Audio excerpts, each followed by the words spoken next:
Hi, good afternoon, everyone. Once again, on behalf of IPCIDE, I'm pleased to welcome you to the first webinar in our webinar series on ethics and governance of AI.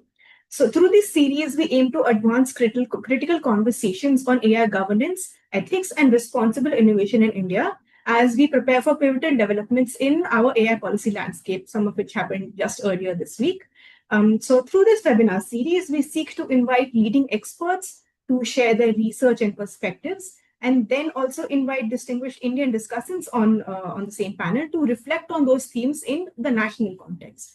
So by doing so, we aim to encourage conversation and exchange of ideas on these issues and ensure that ethics and responsible development remain at the forefront of our AI landscape. Today, we have a webinar titled Regulating the AI Value Chain in the EU and Beyond, Upstream, Downstream, or in between. So the keynote speaker for this webinar will be Professor Dr. Martin Ebers. He is the president of the Robotics and AI Law Society in Germany, and he is also professor of IT law at the University of Tartu in Estonia. He is a permanent fellow at the Faculty of Law at the Humboldt University in Germany as well. He has written extensively on AI algorithms and the law, and he is also the editor-in-chief of the new open access journal, Cambridge Forum on AI Law and Governance at Cambridge University Press. And also joining us are two distinguished discussants, Ms. Isha Suri, who is the European AI Society Fund AI and Market Power Fellow, and Dr. Abha Yadav, who is the Assistant Professor of Law at the National Law University of Delhi. And without further ado, I won't take up much of the discussant's time. So over to you, Dr. Ebers. I'd like to invite you to begin your presentation, please. Yeah, first of all, thank you so much for the invitation. It is really a pleasure to be here in this first webinar of your series of webinars. Today, I would like to share some points of view regarding the value chain of AI from a European perspective, but I would like to say also a few words about the situation in the United States. All of this is based on a recent research paper that I just uploaded on SSRN, so it's freely available. So for those of you who would like to learn more about, because I can only present a few things of this research paper, please just let me know, then I will provide you with the link. So I would like to talk about general purpose AI models and systems. That's at least the terminology in the European Union's AI Act, and how responsibility along the AI value chain is addressed in the European Union's AI Act, and also in some concluding remarks in California and in the state of New York. The terminology is different. So the European Union's AI Act uses the term GPAI, General Purpose AI models.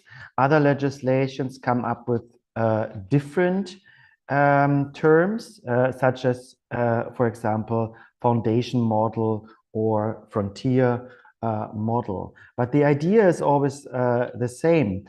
That with the advent of large language models, ChatGPT, and other models, we have as underlying foundation models some that can be used for a variety of purposes. And why is that a problem? Well, it is a problem from the risk management perspective and also from the regulatory perspective, because at this very high level, when such a foundation model or GPAI model is being designed, it is very hard to assess what will be the different use cases of it and what will people do with it.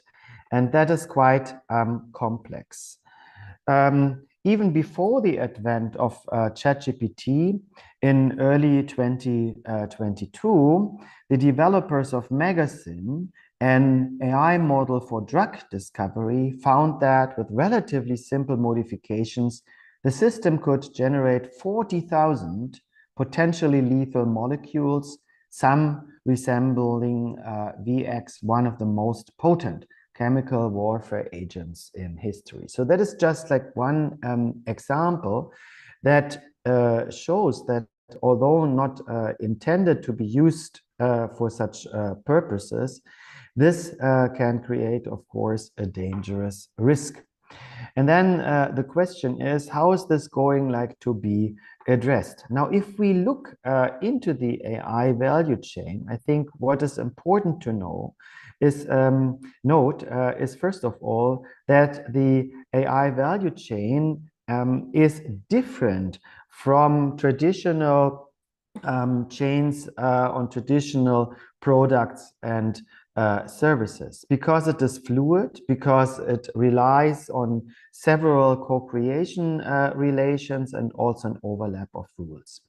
So what you can see here on the right side of my PowerPoint slides is the different actors that we can find in the AI value chain. So we have compute and cloud providers providing the infrastructure for training, running the models.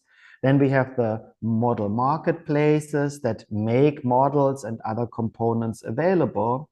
We have data providers. Then we have the companies that build the general purpose AI models. But then also downstream, further down the value chain, we have companies that modify the models. So think, for example, of the legal field, where we have large language models that can be, of course, used also for legal purposes, but you get better results when you fine-tune these models, as, for example, Harvey does. And the same happens also in others, as, for example, in the medical field, where companies build these models don't have the necessary training data to refine them for specific medical purposes, but then later other companies do that. So we have these GPA downstream modifiers.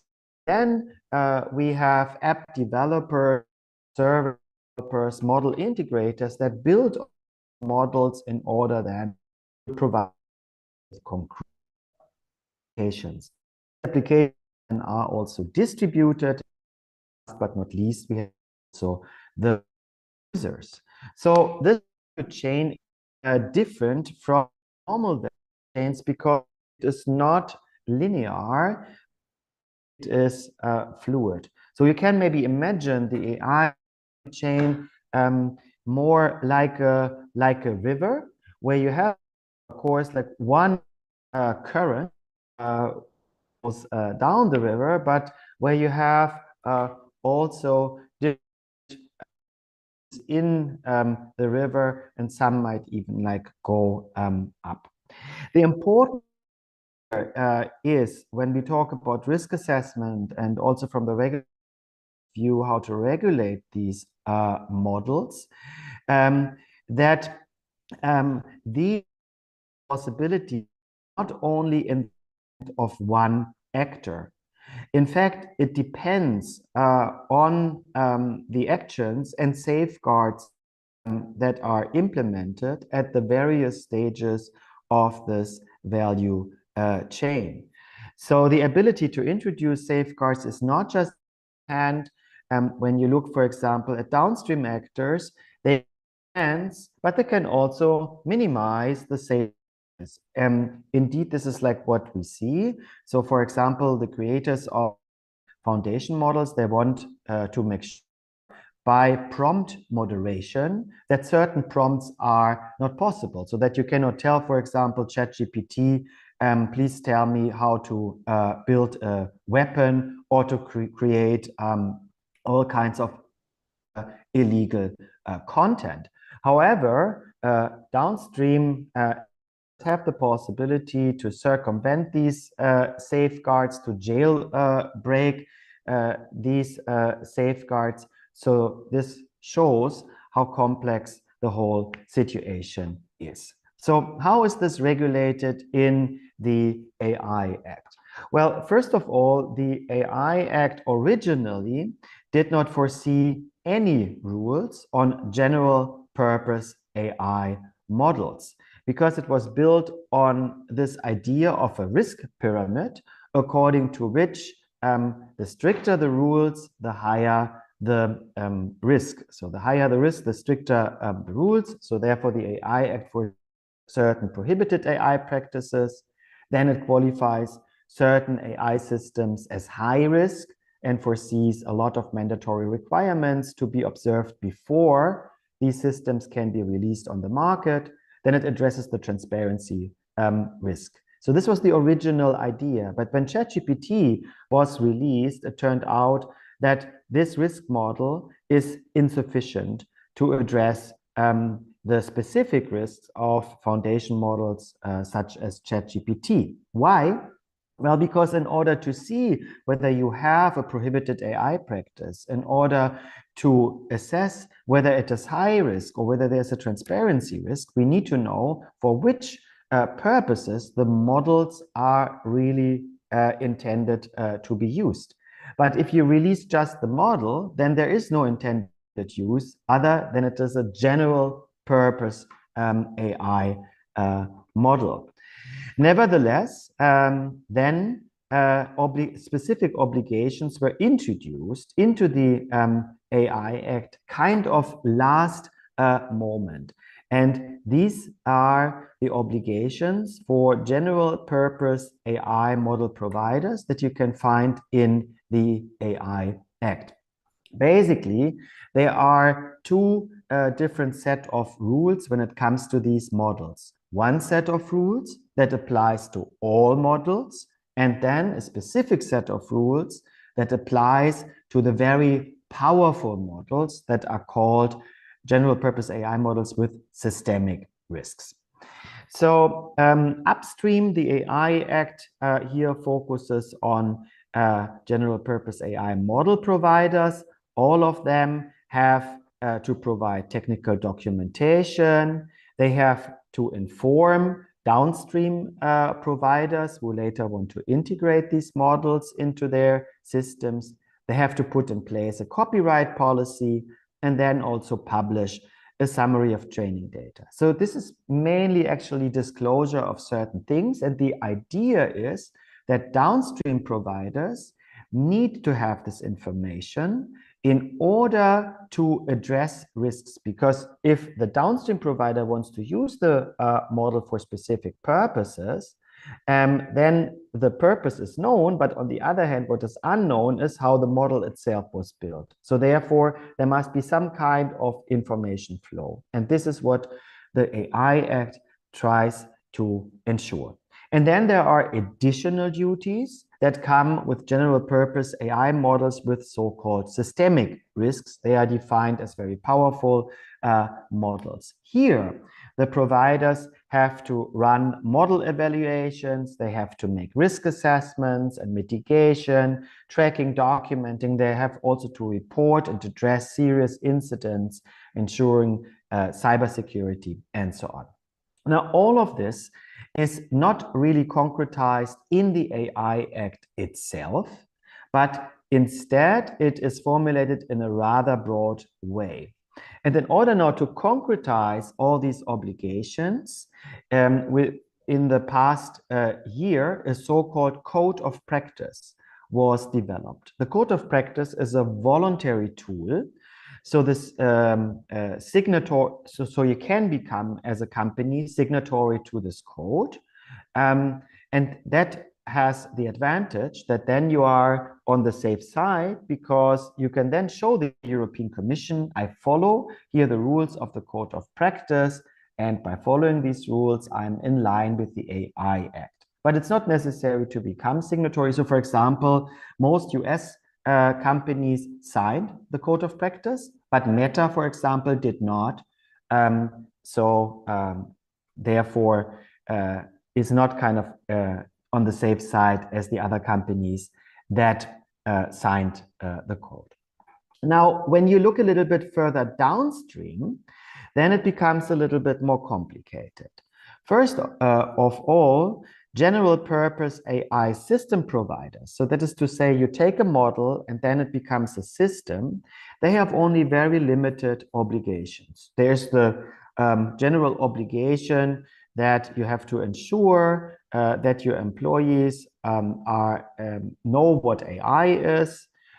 You have to disclose that you interact with AI. You have to take certain measures to identify synthetic outputs, but other than this, there is no specific obligation. So take, for example, the case of character AI. I think we are all familiar with this case, where a 14-year-old boy from Florida committed suicide because he chatted with character AI, and then character AI told this boy to commit suicide. And now the parents, they have sued character AI in a product liability case. And if you now ask the question, how is this being addressed by the European Union's AI Act, then you find out that it is actually not addressed at all. Because at the very high level, even if it's a general purpose AI model with systemic risks, then how can this risk actually be mitigated? And further down then the stream, so to say, character AI building on such a foundation model has no specific obligations other than to disclose that you communicate with AI. If you downstream into a high-risk AI system, that's of course a different story. But character AI would not qualify as high risk. As a matter of fact, actually, if you have an AI system that can be used for various purposes, it can never be high risk. Only if it is intended to use for high risk activities, such as, for example, medical AI or in an employment context and so on, it would qualify as high risks. So basically there we have a gap in the EU's AI Act because it places a lot of obligations at the upstream level, where the general purpose AI system providers have a lot of obligations to risk assessment, but cannot really meaningfully run this risk assessment because they don't know what's happening downstream. And downstream, we do not have any obligations unless they're downstream into high risk. There are cooperation duties, though, yeah? So the cooperation duties between the various actors in the chain are acknowledged by the AI Act, but I would say they are under-regulated. So there's one article, for example, in the AI Act that says, well, when a provider integrates an AI system or tools or components and so on from a third party into a high-risk AI system, then the provider and the third party, they must regulate their cooperation through contact. But this applies only if you downstream into high risk. And second, also, this provision does not tell us how to regulate the cooperation duties here under the contract. The Code of Practice also recognizes cooperation duties. I will not really go so much here into detail, but all in all, it leaves a lot of questions open. So my summary for the EU's AI Act is it places most burdens to the general purpose AI model providers, and especially those with systemic risk, so the powerful foundation models. However, it does not really tell the providers how to assess the risk and also how to mitigate then the risks. The AI Act also foresees cooperation duties, but leaves a lot of things here not really open.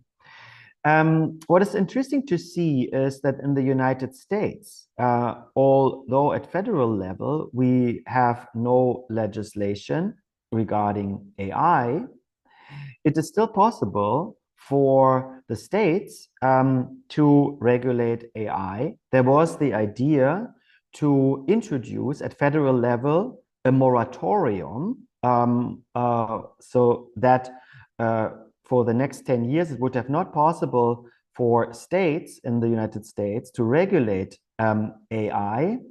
This was originally foreseen in the One Big Beautiful Bill, but later then removed. So the states are not preempted to come up with legislation. And indeed, this happened not only in Colorado in a specific field, but, and that is very interesting, I think, in California. So the TFAI Act is already signed, and New York's Act will also be signed quite soon, as far as I know. We have California Transparency and Frontier Artificial Intelligence Act that was signed at the end of September. And then in New York, we have the Responsible AI Safety and Education Act. Interesting is both acts be really compared with the AI Act. AI Act regulates the entire only frontier, but United States, California, New York, it is basically what the AI Act calls the general purpose AI model. So the table you see actually how these California and model, their differences also were both. So first of all is a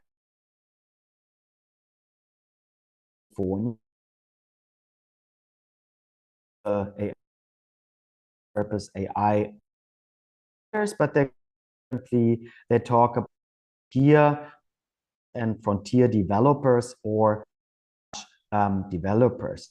The thresholds slightly qualify large but by and large. The goal of both legal prevent catastrophic risks, or as this act calls them, to prevent critical harm. So this critical harm. Critical harm or catastrophic risk would be if such a model is being used for chemical, biological,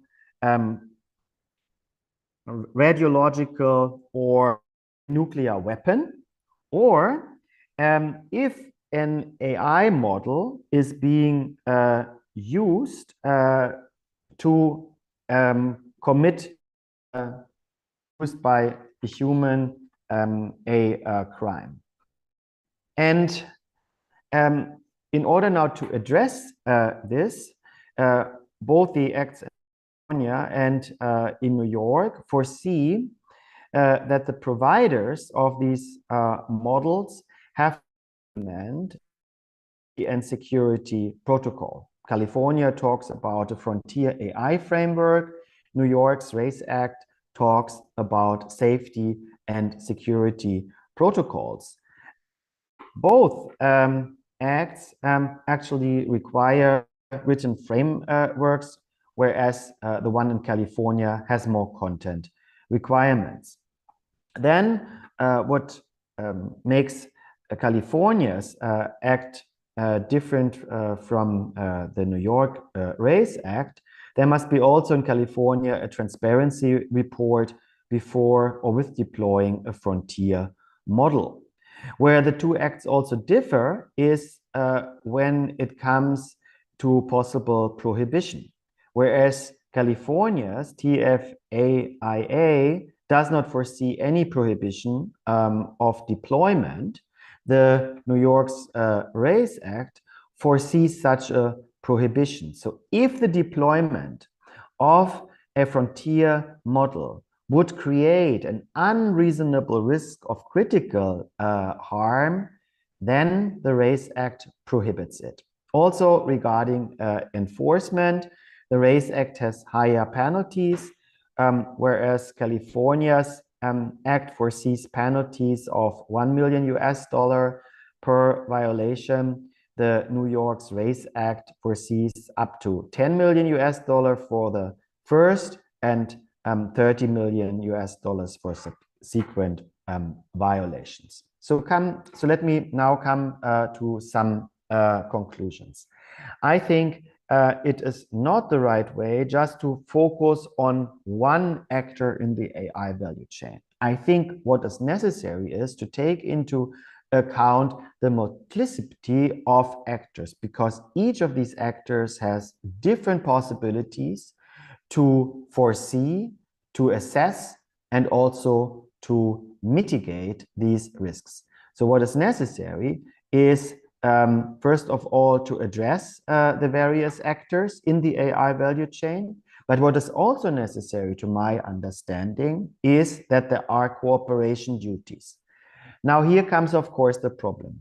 When we talk about big tech, it is, of course, clear that they can dictate through their terms of service the content of contracts with downstream providers.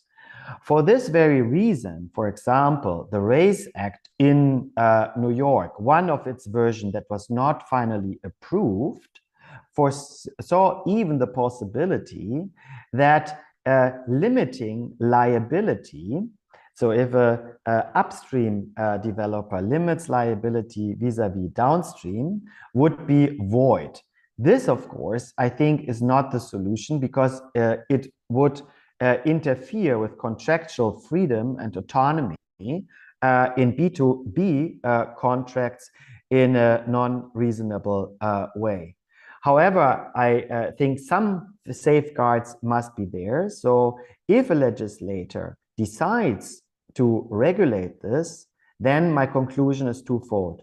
First, what is necessary is to regulate not only one actor in the AI value chain, and second, also to foresee at least rudimentary information, cooperation duties among the actors, because otherwise, if one actor does not know what the other actor is actually doing, we will not have the situation that the most dangerous risks are detected and mitigated and ultimately, hopefully, prevented. Thank you so much for your attention. Thank you, Dr. Ebers. That was really insightful presentation, and I think I definitely will make sure to read your paper. It seems like very interesting deep dive into how you sort of isolate these obligations for the AI value chain from this multitude of legislations and codes. Now I'd like to invite Isha Suri to sort of give her perspectives on what Dr. Ebers presented, please. Hi, thank you, Shiva. And actually, first of all, thank you, the entire ICRIER team. It's almost like coming back home and talking about things that I actually learned from my play school, if I may call it. So thank you for that. And again, thank you, Professor Ebers. I think it was very insightful, and I go back with a lot of notes that I'm going to unpack and look forward to reading your paper.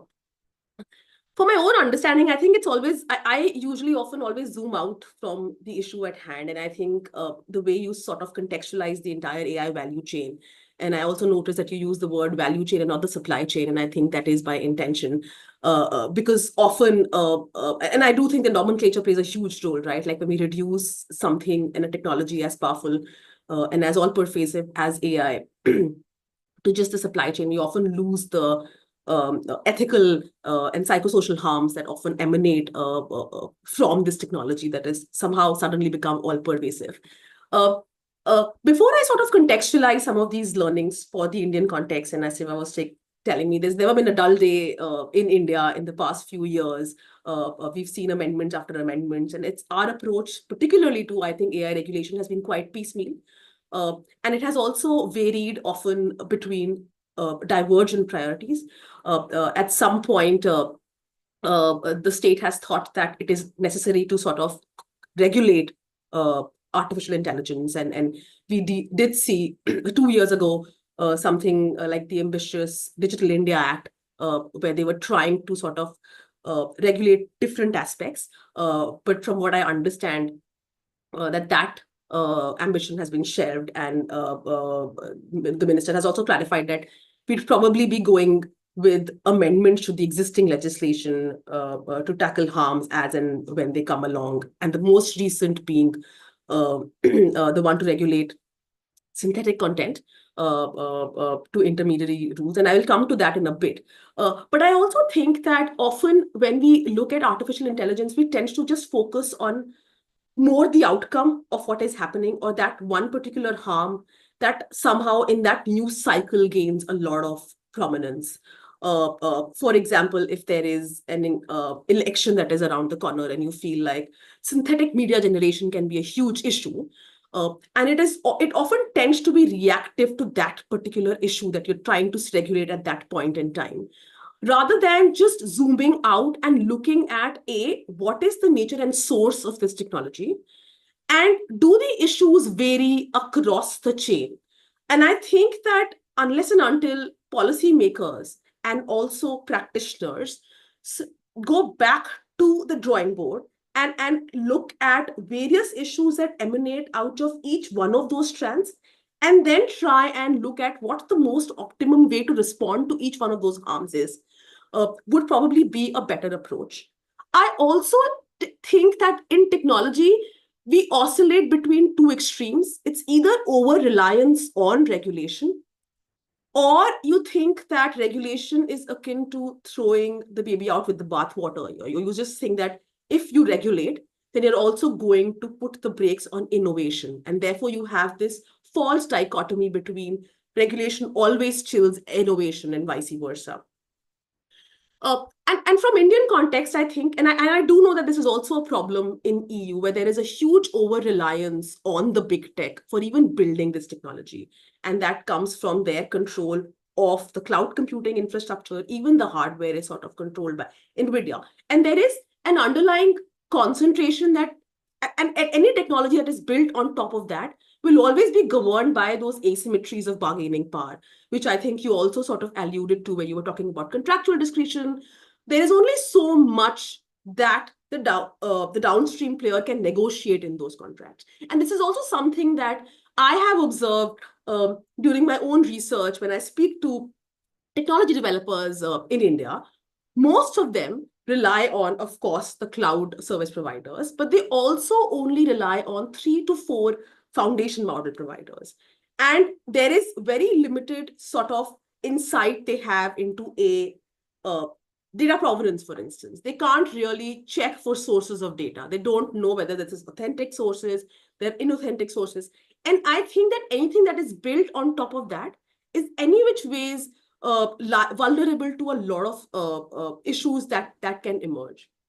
The other thing that we've seen is that a lot of these big tech companies have these large trust and safety teams. But when you look at a lot of these smaller providers, they don't have the budget, and neither have they sort of invested that amount of human resources in building some of those things. So I also think that a code of conduct or an SOP will be very helpful for some of these small scale providers, particularly my own experience with talking to developers in India. That's one thing that keeps coming back, that, all these conversations are great, but you also have to understand that we do not have the kind of resources and time that some of these big tech companies have. And I also remember a remark that somebody once said to me was that, Meta loves privacy legislation because Meta has the resources to sort of implement some of those ambitious GDPR plans. But for us, it's literally a huge compliance cost and a compliance burden that sort of emerges out of it. I also feel like in a lot of these conversations, the harms, the labor harms kind of get sort of overlooked. And there has been some conversation of late about this labor displacement. But ultimately, if you look at AI, it's built on the back of cheap and free labor. And when I say cheap and free labor, I not only mean the fact that these teams outsource content moderation and all of these sort of liabilities to Africa, and with them come like huge psychosocial harms that we often sort of don't talk about, but also the fact about this so-called open source model of development is built on the back of a free open source software that is created by developers and who are not sort of compensated about. And there was this very interesting paper that I read by David Widder and Meredith Whitaker, which talks about open for business, where they talk about, and this also ties to my own point about how each of these layers have their own issues. While open source is great for democratizing information and democratizing information ecosystems, but in the case of AI, it has also been seen that open source has perhaps given a lot of these big tech companies more power to control essential gateways, which are the foundation models, and Meta's Llama being a case in point, but that has become, in a way, an essential infrastructure for downstream sort of developers to build on from.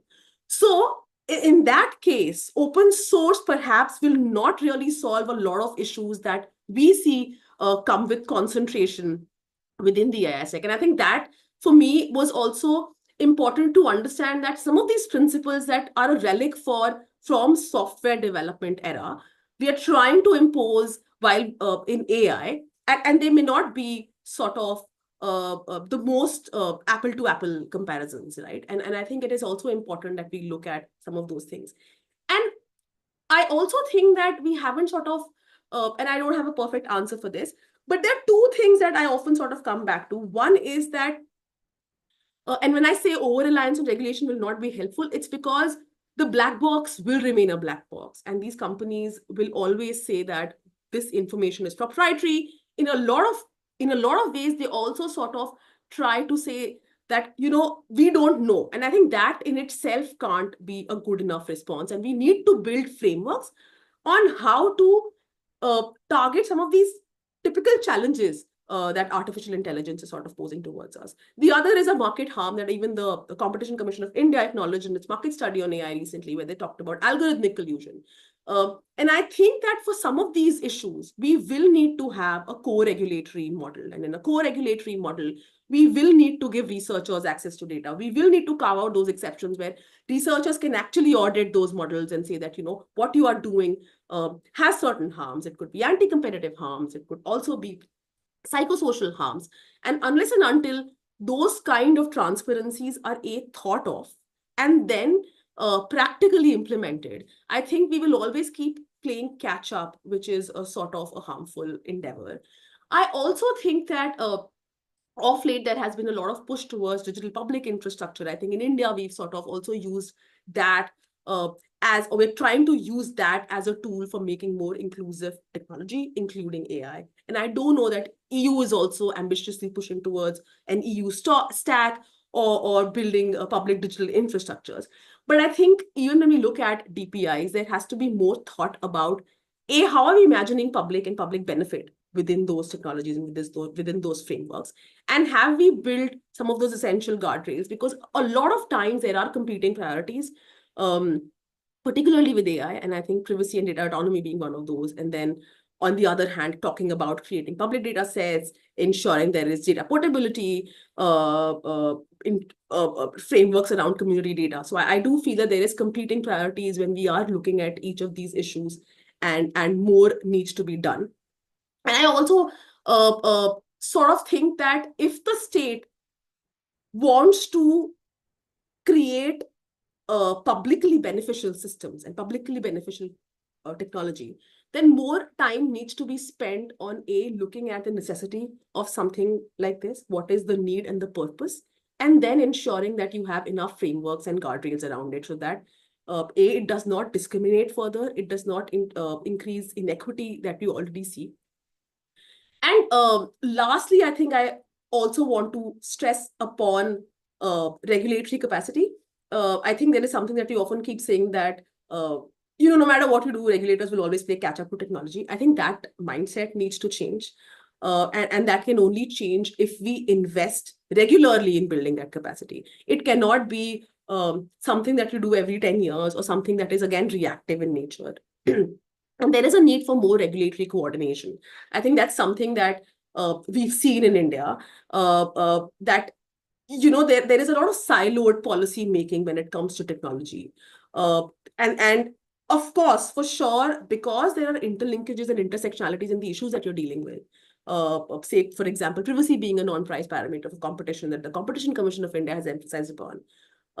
Yet privacy is also a fundamental right. And even though we do not have a data protection regulator at this point in time, but what I'm trying to say is that when we are looking at regulating some of these issues, we also have to think about creating frameworks where competing interests can be balanced together, where regulators find a way to talk about some of these things. And I think UK has come up with something which is called the Digital Coordination Regulation Forum. I think the DMA also prescribes it within the act, where they say that, this is something that you need to have more inter-regulatory coordination. So I think that is again another thing. And I also think there is need for more international collaboration and cooperation. Again, the contours of that is something that, we need to obviously figure out and think how we can do that best.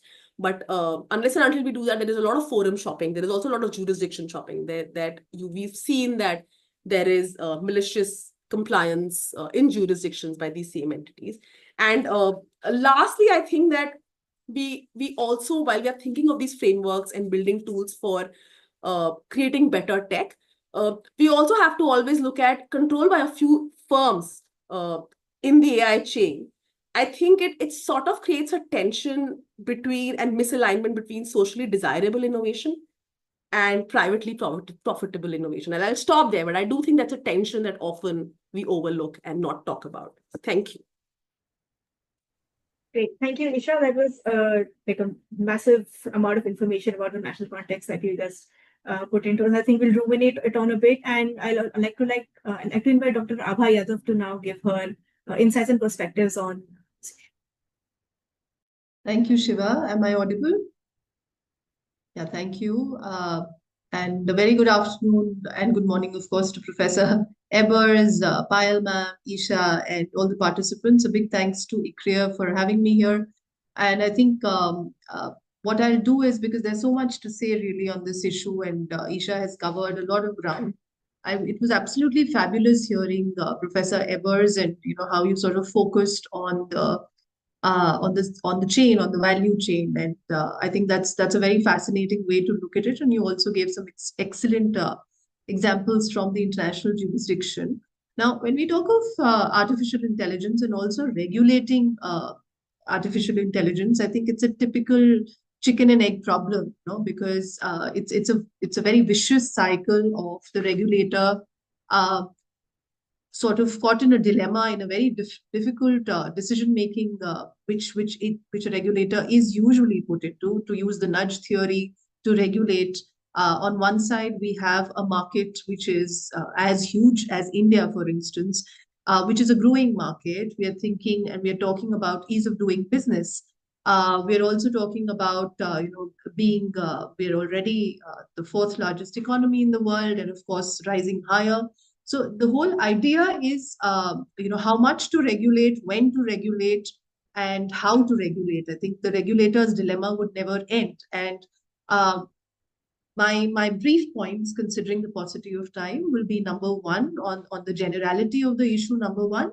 Number two, on some of the statutory aspects, legislative aspects, and legal frameworks that India has sort of evolved to deal with this regulation of AI issue, and probably looking at it from the sector that I thought would be good for today's session would be the telecom sector. A few examples of regulation of AI of the telecom sector to sort of throw light on how India is looking at the problem, because the issue here is also that we build systems that imitate humans so well that we also call the AI systems, sometimes they're also known as neural networks. So we can't tell exactly how these networks will evolve. So the regulator has to actually firefight on a very, very emergency footing, because the problem needs to be solved yesterday. The problem of today seems to be, you have to provide solutions almost on a minute-to-minute basis, which becomes extremely difficult in bureaucratic setups. We used to have, we still have the Turing test, in which a person must distinguish between a human response and a computer-based response, and that in today's date and time, that difference is blurry. So I think what I'd also like to focus upon is the concept of consumer welfare, because we're talking about markets, we're talking about regulation, but at the end of it, it is the consumer who is actually going to be the primary affected party. So when we talk about regulation of AI, there's also this concept of sentience, because are we talking of AI? To what extent has AI affected all of us? To a large extent, without our knowledge. But is sentience an issue that we should be talking about already? Because I teach law, we're also talking about the concept of mens rea, which is whose responsibility is it when something untoward happens, when AI is involved. And of course, there's the emergence of complex behaviors from very simple ingredients. So today we don't know, when you're booking a cab or when you're ordering food online, there are cloud kitchens involved, there are platforms involved. So regulators do not know who's the culprit. Regulators do not know who has given commands to algorithms and whether it is a tacit collusion or it is an algorithmic collusion which has been programmed by programmers. So this partly explains how intelligence-like properties can form without consciousness also. And in that context, how does a regulator deal with many of the legal complexities that regularly law has sort of dealt with in a very systematic, and if I may say, in an archaic manner? The regulator today is in a fix as to how to deal with some of these problems which almost are working without a consciousness. So if we think of market swarms, or what I termed earlier as neural networks, emergence looks very alive. But the quintessential question for the regulator is that, do I create a new legislation to deal with some of the regulatory aspects of artificial intelligence, or do I tweak my existing legislations to deal with some of these issues? So at the moment, India does not have a single comprehensive law which regulates artificial intelligence. But in bits and pieces, we realize that it has to be a multi-pronged effort. And we have to use probably the existing laws, maybe think of futuristic laws also. I think Isha mentioned the Digital India Act, which may or may not see the light of the day. But as of now, what we see is that there is the Information Technology Act 2000, where some aspects of AI are covered, which are particularly relating to cybercrime, platform liabilities. And you have sections which address topics such as impersonation via computer resources. I'll be talking about deepfakes and how deepfakes need to be labeled as per the current draft regulations which have come up. There's, of course, the Digital Personal Data Protection Act of 2023, which governs how companies must handle digital personal data, which significantly impacts AI systems that process user data. And of course, we have our criminal law system, which is known as the Bharatiya Nyaya Sanhita, which has a new criminal code which specifically targets cyber crimes which can be perpetrated with the use of artificial intelligence. A case in point could be cheating by impersonation. We are looking at cyber attacks happening, organized cyber crimes, and so on and so forth. The Department of Information Technology in India, METI, it has issued advisories from time to time, wherein, and in fact, it's very active in issuing such advisories to both the tech companies and platforms, including AI providers and social media intermediaries. So the recent most guidelines, of course, they include labeling synthetic content, which means, and this is, of course, right now a draft, let's see till where we can pull it off, wherein AI-generated media like deepfakes must be labeled with a unique identifier or a metadata to ensure traceability. So what we're trying to do, probably the policymakers are trying to create two different sets of data. One is which is reliable, and one which is, you have to label it as a deepfake. Then, of course, you have this whole, this entire concept of combating misinformation. So intermediaries under these draft legislations will be obligated to prevent the hosting, display, and sharing of content which is unlawful and which is based on deepfakes and false information. We also have various missions. We have the India AI Mission March, which was issued in March 2024, which builds an AI compute infrastructure. It is focusing on developing indigenous AI capabilities and foundational models also. It also creates a national data set platform, and it supports AI startups. So as you know, there's sort of a balance that the policymakers are trying to achieve between supporting AI startups and also making sure that the rest of the stakeholders are sort of protected from what the AI startups will be creating and what the big tech has already created. So the idea is, of course, the end idea is ensuring the safety of AI development, which I think is a challenge across the world. And of course, the Niti Aayog frameworks are there, the government think tank, which is Niti Aayog, which has a national strategy for AI, which has principles of responsible AI, which are there. So some of these issues and some of these responses to current AI challenges in India are extremely, I think, in the league of what the world is doing. And the mandatory labeling of AI-generated content, which METI has proposed, and this will be done not through a new act, but through amendments which are being proposed in the Information Technology Intermediary Guidelines and Digital Media Ethics Code Rules 2021. Which is there to address the misuse of synthetically generated content, including deepfakes, because we are seeing extreme misuse. In fact, just today, there was an unfortunate news item about a boy who committed suicide because of some deepfakes, which emerged, which he thought he could not justify, showing some explicit content between him and his 3 sisters. So he had to resort to this very unfortunate suicidal measure. So some of these deepfakes can be extremely disturbing. We're seeing that the police and the police forces in India are absolutely at a loss as to how to, the evidence collection mechanism is at a loss. So the new rules require mandatory labeling of all content by platform providers that is artificially or algorithmically created, generated, modified, or it could be altered by AI tools in a way that it appears to be authentic or real. So all of that has to be labeled. So the labeling requirements are for visual content, labels which must cover at least 10% of the total display area. There are various requirements which are given there. So this draft was open to the public, and till 6th of November, the public and industry feedback is solicited, and we hopefully will also be able to give some feedback on it.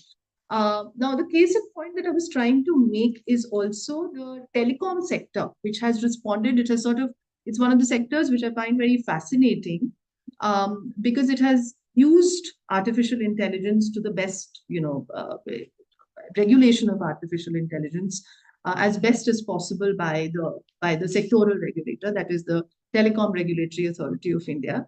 There are certain government interventions and policy drivers that the telecom sector has initiated through the National Security and Cyber Resilience Program, and also through some global standard setting, where India has launched the Focus Group on Artificial Intelligence for Advanced Networks, which is the FGAI4G, with the International Telecommunications Union. So this positions India as a standard setter in AI native 5G and 6G networks, which promotes interoperability, ethical AI deployment, and trusted telecom supply chains.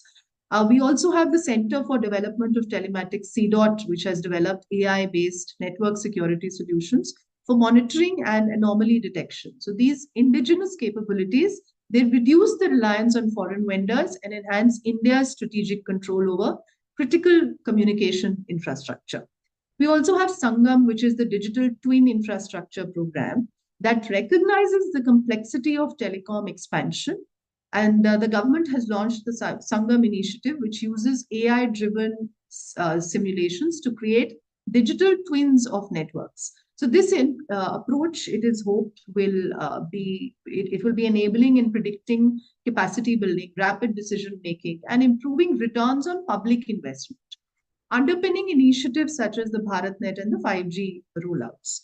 So as we can see, the integration of artificial intelligence with 5G and open radio access networks, which is the Open RAN technologies, it is enhancing network efficiency, reliability, and security, while enabling advanced services that directly improve the quality of life for citizens. So the ultimate aim for any regulator, for that matter, would be sort of a balance between what the market wants, and various stakeholders in the market, and ultimately looking at consumer welfare.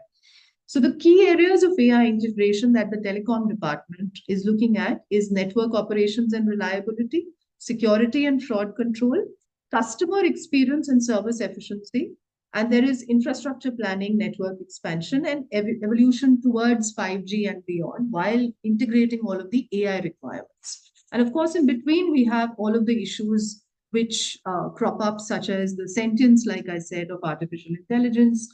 How do you sort of, balance between, create a balance between tacit collusion, algorithmic collusion, and everything else that a regulator such as the Competition Commission of India, I think somebody mentioned a market study on artificial intelligence that came out very recently by the Competition Commission of India, which has certain layers within the market that it is suggesting, as far as control of artificial intelligence is concerned.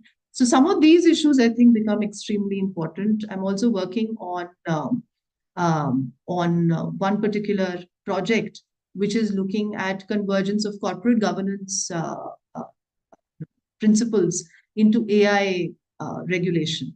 So I hope, that I will soon read Professor Ebers' paper, and I hope to integrate some of his learnings and writings into my work. And thank you for this platform. And I think because of paucity of time, I should close my remarks here. Thank you. Thank you all. Thank you, everyone. That was a very rich discussion. I think lots of new information to sort of ruminate on and digest. First of all, I'd like to ask if any of the panelists have any questions for each other. Those we'll address first. If not, then I might have a small question for Dr. Ebers. So I do understand Dr. Evers has to leave. So just one question. I think your observation about the EU AI Act is that it's about putting liability, and it does not look at the entire value chain, and there's disproportionate liability on foundation model producers or developers. And so therefore it needs to have a much more decentralized liability imposition, etc. So my just one question which comes to my mind is, because when you showed that diagram, you put cloud infrastructure also there, but amongst the entire value chain, in the sense, who is the best placed, first of all? So should asymmetric regulation not be an obvious thing to do, and which this act seems to have been doing? The best place are these foundation model producers, because A, they have the wherewithals to also check for systemic risk. And I think one of the discussants also said, would the small providers, small language model providers who are also piggybacking on these LLM models, should they also be liable, because the compliance cost will be more? So asymmetric regulation may be the right way to start with. And second one question which came up is, should there be some kind of a harmonization across the globe, because on AI and AI liabilities, etc. And fixing liability is always a challenge. We saw that in the platform era. The same story is now getting repeated here in the AI era. So two questions. One is on the asymmetric nature. Let it be asymmetric. Let the big players first who are developing these large foundational models be liable, and then we can see how do we go down the value chain. And second, about harmonization. Yeah, thank you so much for this insightful input, and also like these very interesting questions. As to the first question, it is like a basic problem that lies in the nature of this value chain, that it is not such an easy task really like to locate the actor who is best in place. Yes, upstream you can make red teaming, you can like test these models, you can like try to find out how likely it is that users with certain prompts get certain outputs from these models that you do not want to have. But then when you look downstream, you cannot foresee at this high level all kind of possible use cases for which then these models are ultimately used. So therefore, we need to have also some responsibility at the downstream level, and most importantly, cooperation. Regarding the basic like underlying question, to what extent countries or regions should regulate AI? Well, that is, of course, like the basic question. I'm very critical when it comes to the European Union's AI Act, because I think it is overly ambitious and regulates everything. And then if you look into concrete questions, also nothing.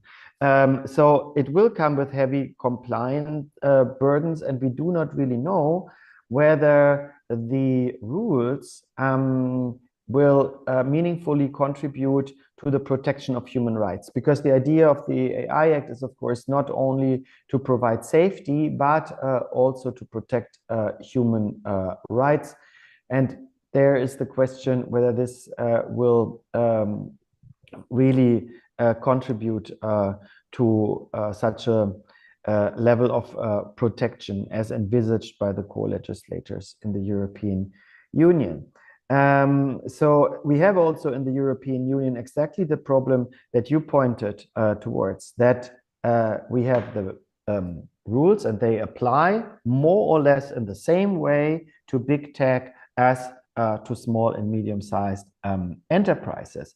I mean, from a risk-based approach, that makes sense that there are the same obligations, because even a small and medium-sized enterprise, if they handle AI in an irresponsible way, or in sectors that are high risk, might create with their applications serious damage. So therefore it makes sense. But on the other hand, we have to then think of other possibilities how to foster then also the local economy. That is the case, of course, in the European Union. We do not have so much big tech, but we have small and medium-sized enterprises, and there is the concern that the AI Act will be detrimental to the European economy. Harmonization across the globe.